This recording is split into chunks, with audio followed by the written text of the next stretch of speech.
आचार्य स्थूलीभद्र को एक गणिका में भी गुरु मिल गया। सच जानने की जिज्ञासा रखने वालों के लिए तो पूरा विश्व ही गुरु है। विश्वम गुरुर मम, जैसे अवधूत दत्तात्रेय के 24 गुरु। सूत्रधार, मैंने तो सुना था कि गुरु वह होता है जो अक्षर ज्ञान देता है। तुम तो पूरे विश्व को गुरु कह रहे हो। नहीं नटी, जीवन की पाठशाला में जिससे भी कुछ सीखा वह गुरु होता है। जो भी अज्ञान का अंधकार दूर कर दे वह गुरु होता है। आत्मज्ञान देने वाला सदगुरु एक होता है, पर गुरु अनेक हो सकते हैं, जैसे अवधूत दत्तात्रेय के 24 गुरु। सूत्रधार, तो फिर मुझे जल्दी बताओ, अवधूत दत्तात्रेय के 24 गुरु। तो वह देखो, महाराज ययाति के पुत्र यदु जीवन से निराश हो एक गुरु की तलाश में निकल पड़े हैं। क्या करना है इन आभूषणों का, जब इस संसार का मेरे लिए कोई अर्थ ही नहीं। ये आभूषण भी तो बंधन ही हैं। इसे फेंकने से क्या होगा? फेंकना है तो अविद्या को फेंक। कौन है आप? कौन हूं मैं? मैं एक अवधूत हूं। अवधूत?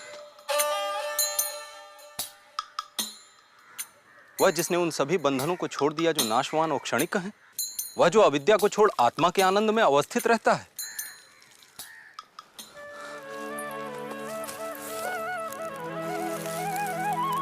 भगवान, मैं भी उस अविनाशी और अक्षर को जानना चाहता हूं, पर मैं किस गुरु की शरण में जाऊं जो मेरा उस अक्षर और अविनाशी से साक्षात्कार करा सके। गुरु ढूंढ रहा है तो सुन, यह संसार ही गुरु है। मेरे तो 24 गुरु हैं। 24 गुरु?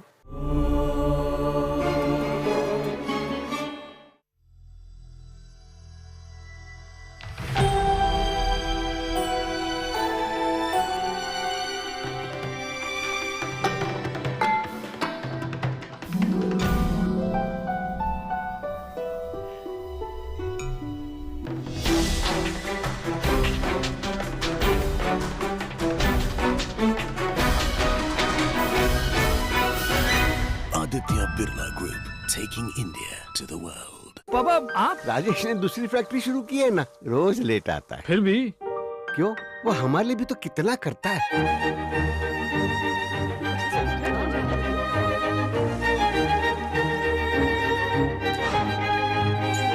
अरे, सिर्फ बाहर से साफ किया, अंदर से किया ही नहीं। अरे देखो, मशीन। मारुति ओमनी, कामयाबी खुशियों से सजाइए।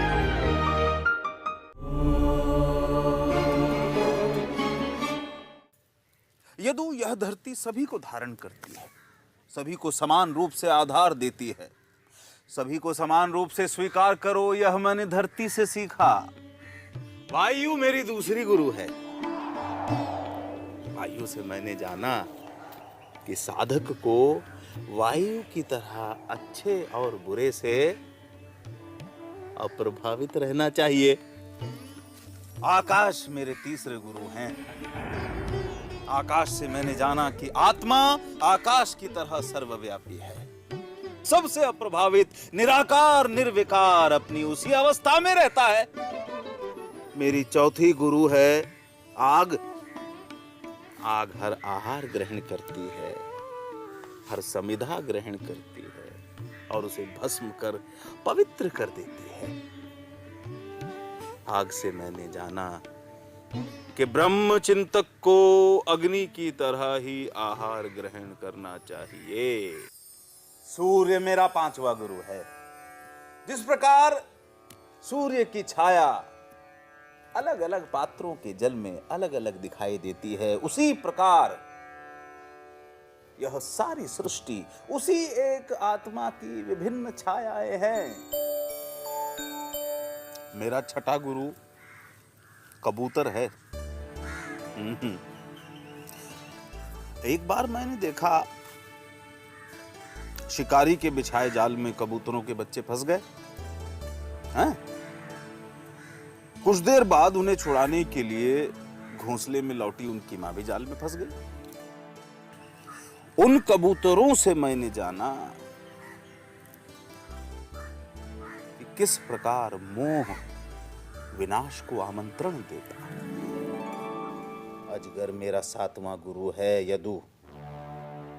जिस प्रकार अजगर अपने शिकार की तलाश में यहां वहां नहीं भटकता, वैसे ही ज्ञान की अभिलाषा रखने वाले को सुख के पीछे यहां वहां नहीं भटकना चाहिए।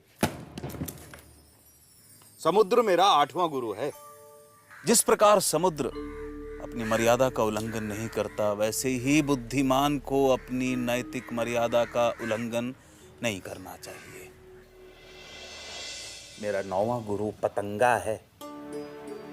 पतंगा मूर्ख व्यक्ति इंद्रियों के सुखों की आग में कूद स्वयं को भस्म कर देता है, परंतु बुद्धिमान व्यक्ति ज्ञान की अग्नि में कूद अपने अज्ञान का नाश कर सीमित से असीमित हो जाते हैं। मेरा 10वां गुरु है गज। कौन? हाथी। हाँ, हाथी के शिकारी हाथी को पकड़ने के लिए नकली हथनी बनाते हैं या पालतू हथनी का प्रयोग करते हैं ताकि वे हाथी को लुभा सकें। साधक को काम के आवेग से दूर रहना चाहिए, यह मैंने हाथी से सीखा। मेरा 11वां गुरु शहद इकट्ठा करने वाला मधुहा। मधुमक्खी शहद इकट्ठा करने में अपना समय गंवाती है और उसका उपभोग शहद इकट्ठा करने वाला मधुहा करता है। इसलिए समय साधनों को एकत्र करने में नहीं, स्वयं को समझने में खर्च करना चाहिए। मछली मेरी 12वीं गुरु है यदु। इस प्रकार कांटे में लगे पदार्थ के कारण मछली कांटे में फंस जाती है, वैसे ही मनुष्य प्रलोभनों के कारण संकट में पड़ता है। मेरी 13वीं गुरु है गणिका पिंगला। वही पिंगला जिसने अपने विवेक और वैराग्य से आचार्य स्थूलीभद्र को भी नींद से जगाया। मेरा 14वां गुरु है एक तीर बनाने वाला। उससे मैंने जाना कि आत्मा पर एकाग्रता से ही संसार के प्रपंच को अनदेखा किया जा सकता है। मेरा 15वां गुरु छोटे बच्चे हैं यदु। छोटे छोटे बच्चे जो मान अपमान, मेरा तेरा, अपना पराया, इन सब से परे रहते हैं। मेरा 16वां गुरु चंद्रमा है। जिस प्रकार चंद्रमा सूर्य के प्रकाश को ही परावर्तित करता है, उसी प्रकार यह जीवात्मा उसी एक परमात्मा का ही प्रकाश है। मधुमक्खी मेरी 17वीं गुरु है। जैसे मधुमक्खी फूलों को नुकसान पहुंचाए बिना शहद एकत्र करती है, वैसे ही आध्यात्म के पथिक को अनेक शास्त्रों से ज्ञान का रस एकत्र करना चाहिए। मेरा 18वां गुरु मृग है। उससे मैंने जाना कि इंद्रियों की कामना दास्ता का कारण होती है। बाज मेरा 19वां गुरु है। जिस प्रकार मांस के एक टुकड़े के लिए कई शिकारी पक्षी एक साथ मांस पर टूट पड़ते हैं और परस्पर लड़ते हैं, ठीक वैसे ही भौतिक सुखों की होड़ संघर्ष आमंत्रित करती है। मेरी 20वीं गुरु एक कन्या है यदु। एक बार कुछ लोग एक कन्या का हाथ मांगने उसके घर आए।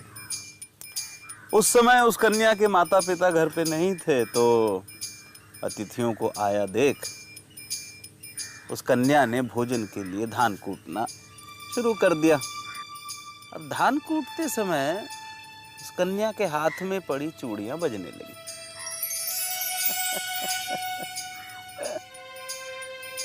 चूड़ियों की खनकने की ध्वनि से अतिथियों को परेशानी न हो, इसलिए उसने दोनों हाथों में एक एक चूड़ी रख बाकी चूड़ियां उतार दी।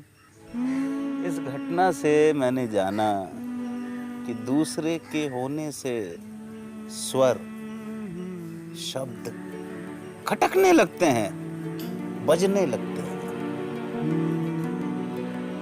इसलिए साधक को अकेले रहना चाहिए। सर्प मेरा 21वां गुरु है यदु। सर्प घर नहीं बनाता, वैसे ही अध्यात्म के पथिक को अनिकेत रहना चाहिए। मकड़ी मेरी 22वीं गुरु है, हैं? जैसे मकड़ी अपने जाल की रचना करती है, उसमें विचरण करती है और अंत में उसे ही निगल लेती है, वैसे ही आत्मा अपने संसार की रचना करता है, उसमें विचरण करता है और अंत में यह संसार उसी में विलीन हो जाता है। यदु इल्ली मेरी 23वीं गुरु है। इल्ली लगातार भ्रमर की ओर देखती रहती है।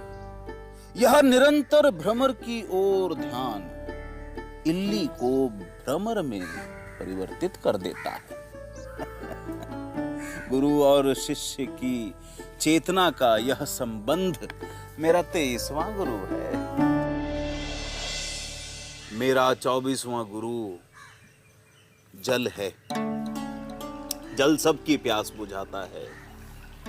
मनुष्य, पशु पक्षी, पेड़ पौधे सभी को जीवित रखता है और हमेशा सबसे निचली जगह पर रहता है, हैं? वैसे ही बुद्धिमान को भी हमेशा सबसे नगण्य स्थान ग्रहण करना चाहिए।